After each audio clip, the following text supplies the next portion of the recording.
Hello friends, welcome to JDS education academy. तो आज की इस वीडियो में हम बात करेंगे दोस्तों how to make an attractive lesson plan. जैसा कि दोस्तों आपको पता है, आपके एपीएस के इंटरव्यू बहुत जल्द स्टार्ट होने वाले हैं और बहुत सारे केवीएस के वॉकिंग इंटरव्यू भी चल रहे हैं फ्रेंड्स। तो ऐसे में बहुत सारे बच्चों के कमेंट आ रहे थे सर कि मेरे पास कॉल आया है इंटरव्यू के लिए और वो उन्होंने अपना लेसन प्लान मंगवाया है। तो सर आप मुझे बताइए कि लेसन प्लान कैसे बनना है, किस पेज पे बनाना है। तरीके के बहुत सारे दोस्तों क्वेश्चंस मेरे कमेंट बॉक्स में मुझे देखने को मिल रहे थे। तो दोस्तों मैंने आप यहाँ पे एक लेसन प्लान बनाने की कोशिश की है और पूरी कोशिश की है दोस्तों कि आपको यहाँ से समझ में आ जाए कि आपको किस तरीके से अपना लेसन प्लान रेडी करना है। Clear friend? तो इस वीडियो को शुरू से लेकर अंत तक जरूर देखें। इसके अलावा जो लोग हमारे चैनल पर पहली बार आए दोस्तों, टीचिंग से रिलेटेड लेटेस्ट अपडेट पाने के लिए हमारे चैनल को सब्सक्राइब कर लीजिएगा और बेल आइकन को दबा लीजिएगा। इसके साथ साथ मैंने आप लोगों के लिए टेलीग्राम चैनल भी स्टार्ट किया हुआ फ्रेंड, जहाँ पे आपको टीचिंग से रिलेटेड सारी न्यूज़ वगैरह इजीली अवेलेबल करा दी जाती है। प्लस एक ग्रुप सीटेट 2022 के लिए दोस्तों बनाया है। जो लोग सीटेट 2022 की तैयारी करना चाहते हैं मेरे साथ for SST level 2 and CDP for both the level and EVS for level 1, वो लोग सीटेट के टेलीग्राम चैनल को जरूर से जरूर ज्वाइन कर लीजिएगा फ्रेंड। वीडियो स्टार्ट करते हैं और देखते हैं how to make an attractive lesson plan. So यहाँ पे मैंने एक सैम्पल लिया है मेनली दोस्तों, जिसमें मैं आपको बताने वाला हूँ how do you write lesson plan. So ये एक लेसन प्लान का फॉर्मेट दोस्तों मैंने रेडी किया है आप लोगों के लिए। तो ये मेनली मैंने lesson plan for social science के कैंडिडेट्स के लिए रेडी किया है, बट दोस्तों सेम फॉर्मेट आप किसी भी सब्जेक्ट पे एप्लीकेबल कर सकते हैं। ये जस्ट आपके आइडिया के लिए है ताकि आपको क्लियर हो जाए। सबसे पहले अपना जो टीचर है दोस्तों उसका नाम लिख लीजिएगा, जो भी XYZ। उसके बाद दोस्तों आपका सब्जेक्ट लिखना है, लाइक सोशल साइंस है सोशल साइंस, मैथ है तो मैथ, साइंस है तो साइंस। फिर टॉपिक दोस्तों कि आप कौन सा टॉपिक पढ़ाने जा रहे हैं। मान लो कोई भी चैप्टर का नाम होता है, मेन हेडिंग आप यहाँ डाल दीजिएगा। जैसे मैंने यहाँ पे एग्जांपल लिया है अंडरस्टैंडिंग द एनवायरनमेंट। क्लास, इधर क्लास डालिएगा दोस्तों। ड्यूरेशन कितने ड्यूरेशन की क्लासेस होती है आपकी, तो ऑलमोस्ट 35 to 45 मिनट्स। डेट, तो ये दोस्तों स्टार्टिंग का फॉर्मेट हो जाएगा आगे का, फ्रंट हेडलाइन कह सकते हो आप इसे। नाउ नेक्स्ट जो हेडिंग है दोस्तों आपका इंस्ट्रूमेंटल मटेरियल, क्या क्या इस्तेमाल करने वाले हैं आप को पढ़ाते टाइम पे।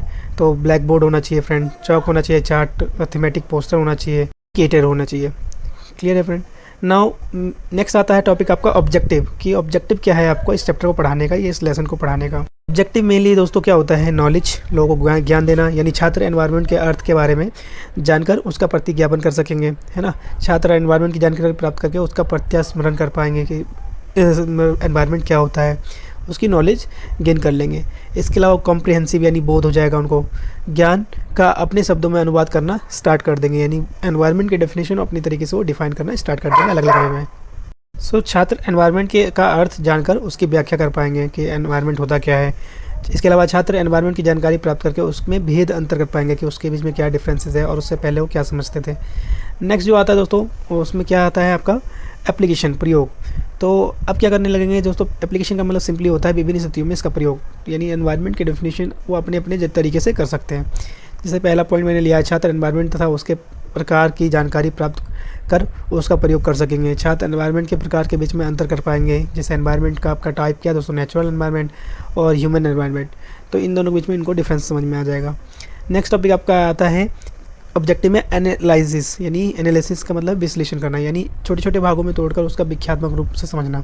तो अब बच्चों के अंदर इतनी एबिलिटी आ जाएगी इस चैप्टर को पढ़ने के बाद कि वो एनवायरनमेंट के जितने भी छोटे छोटे तथ्य हैं, इंपॉर्टेंट टॉपिक्स हैं, उसको इजीली वो समझना स्टार्ट कर देंगे। लाइक ह्यूमन एनवायरनमेंट और आपका नेचुरल एनवायरनमेंट के बीच में अंतर, फिर आपके spheres of environment, lithosphere, biosphere, है ना, एटमोस्फेयर एंड बायोस्फीयर, ये सारी चीज़ें आप वो इजीली समझ पाएंगे। नेक्स्ट और लास्ट आपका आता है ऑब्जेक्टिव, दैट इज़ क्रिएट या फिर क्रिएटिव्स, सृजनात्मक जिसे बोलते हो। तो सभी चीज़ों के बारे में एक साथ जोड़कर वो पढ़ना स्टार्ट कर देंगे, एब्स्ट्रैक्ट थिंकिंग स्टार्ट कर देंगे फ्रेंड, यानी वो बियॉन्ड द लेवल कह सकते हो आप सिंपली, कि अब उनके पास इतनी नॉलेज हो जाएगी इस चैप्टर को पढ़ने के बाद कि वो एब्स्ट्रैक्ट थिंकिंग कर सकते हैं, लोगों को समझा सकते हैं, लोगों को बता सकते हैं कि क्या चीज़ें होती है। सो ये था आपका ऑब्जेक्टिव फ्रेंड। नाउ नेक्स्ट है आपका प्रीवियस नॉलेज। अब प्रीवियस नॉलेज में मेनली आप क्या चेक करेंगे बच्चों के बारे में, ये सीरियल नंबर लिया मैंने, यहाँ स्टूडेंट टीचर एक्टिविटीज़ के बारे में, और नेक्स्ट है आपका छात्र क्रिया, यानी स्टूडेंट का रिस्पॉन्स कैसा रहेगा। लाइक पहले मान लो क्वेश्चन पूछोगे वातावरण किसे कहते हैं, है ना, what do you understand by the about the environment, ठीक है। तो इसे छात्र बोलेगा हमारे आसपास का वातावरण। नेक्स्ट आपका टाइप ऑफ एनवायरनमेंट बताओ, तो नेचुरल और ह्यूमन। वातावरण में सबसे ज़्यादा कौन सी गैस मौजूद है ना, most gases abundant in the environment, तो नाइट्रोजन। उसके बाद आपका होता है ऑक्सीजन, फिर आर्गन। इसके अलावा स्पेयर्स ऑफ एनवायरनमेंट बताओ, तो लिथोस्फेयर, हाइड्रोस्फेयर, एटमोस्फेयर एंड फिर फाइनली बायोस्फीयर। ना इसके अलावा आप पूछ सकते हैं कि इकोसिस्टम क्या होता है। तो इकोसिस्टम में आपका मिल के क्या आता है दोस्तों, all livings and non living things involve.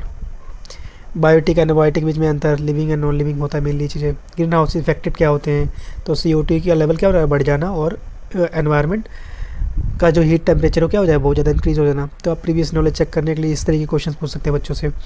उसके बाद फाइनली जब आपका क्वेश्चन राइज हो जाएगा तब आप टॉपिक डिक्लेयर कर देंगे कि यस बच्चों आज हम क्या पढ़ने जा रहे हैं, today we are going to study about our environment. Clear हो गया फ्रेंड, जिसमें अब स्टडी पॉइंट अब यहाँ से आपका टॉपिक स्टार्ट हो जाएगा कि कौन कौन सा टॉपिक पढ़ाएंगे आप। सो स्टडी पॉइंट हो गया, फिर स्टूडेंट टीचर एक्टिविटी हो गया। मान लो एनवायरनमेंट सबसे पहले पढ़ेंगे, फिर उसकी डेफिनेशंस के बारे में आप अच्छे से बताएंगे बच्चों को। फिर नेक्स्ट टॉपिक आपका टाइप ऑफ एनवायरनमेंट हो जाएगा, तो उसमें ह्यूमन और मैन मेड एनवायरनमेंट के बारे में पढ़ोगे। फिर लिथोस्फीयर उसके बारे में पढ़ोगे, फिर हाइड्रोस्फीयर उसके बारे में डिटेल में पढ़ोगे। उसके बारे में मतलब यहाँ पे आपको लिखना, मैंने शॉर्ट में लिखा हुआ फ्रेंड, बट आपको यहाँ पे डिटेल में लिखना, ध्यान रखिएगा। फिर बायोस्फीयर, फिर लास्ट में आपका क्या आता है दोस्तों, होमवर्क दे देंगे बच्चों को। तो ये मैंने पूरा एक मेगा लेसन प्लान बनाया है एनवायरनमेंट के बारे में। डेली बेसिस का जो बनता है आपका, जैसे आज कौन सा टॉपिक पढ़ाना है तो सबको तो सेम रहेगा फ्रेंड, और बस आपका एक टॉपिक रह जाएगा। मान लो सबसे पहले आज का हमारा टॉपिक क्या है, एनवायरनमेंट। सिंपल एनवायरनमेंट के बारे में पढ़ के जाओ और उससे उसके टाइप्स पढ़ के जाओ। तो ये छोटे छोटे टॉपिक्स, बट मेनली आपको लेसन प्लान इस तरीके से रेडी करना होता है दोस्तों। क्लियर हो गया। सो ये जस्ट मैंने एक आइडिया लिया है दोस्तों आप लोगों के लिए, ताकि आपकी हेल्प हो जाए और आप इसको समझकर अपने खुद की क्रिएटिविटी के साथ अपना लेसन प्लान खुद तैयार कर सकें। तो हर एक के पास दोस्तों अपनी अपनी नॉलेज होती है, अपने अपने टॉपिक्स होते हैं, आपको पता है। सब अपने आप में क्या है दोस्तों, जीनियस है, और मैं हर बच्चों को जीनियस ही मानता हूँ दोस्तों। तो ध्यान रखिएगा, आप कोशिश करिए अपना लेसन प्लान खुद बनाएं, किस तरीके से बनाना है। बट ये आपको आइडिया देने के लिए था, तो मैंने आपको प्रोवाइड कर दिया फ्रेंड्स। सो आई होप आपको वीडियो पसंद आई होगी दोस्तों। अगर हमारी वीडियो पसंद आई तो प्लीज़ से लाइक करिएगा, इसे ज़्यादा लोगों तक शेयर करेगा। और अगर हमारे चैनल पर पहली बार आए दोस्तों तो हमारे चैनल को सब्सक्राइब जरूर कर लीजिएगा। मैं कोशिश करूँगा दोस्तों और भी जो सब्जेक्ट्स हैं उसके भी लेसन प्लान के बारे में लेके आऊँ, थोड़ा सा आपको बताऊँ, ताकि आपको थोड़ा क्लियर हो जाए। सो अगर दोस्तों आपको रिक्वायरमेंट है कि और भी सब्जेक्ट्स के मैं आपको लेसन प्लान बताऊँ, तो आप प्लीज़ मुझे कमेंट बॉक्स में लिख के ज़रूर बता सकते हैं। और इसके अलावा अगर किसी के पास आइडिया है फ्रेंड्स, तो आप कमेंट बॉक्स में लिख के बता सकते हैं कि yes sir I have an idea. तो मैं आपको अपना मेल आईडी दूंगा, जहाँ पे आपको अपने आइडियाज़ या फिर आपका एक रफ़ जो आपने लेसन प्लान बनाया है वो मेरे पास भेज सकते हैं। उसे मैं ज़रूर एक बार वेरीफाई करके आपको बता दूंगा दोस्तों कि यस ये आपका फॉर्मेट सही है कि नहीं है। Clear friend. तो इस तरीके से हमारा टाइम भी कम लगेगा दोस्तों, और हम ज़्यादा से ज़्यादा चीज़ों को कवर कर पाएंगे। तो आप और मैं साथ मिलकर दोस्तों ये इनिशिएटिव लेते हैं और लेसन प्लान के बारे में लोगों को बताते हैं। So thank you so much friend, thank you so much, thank you for watching my video and all the best friend.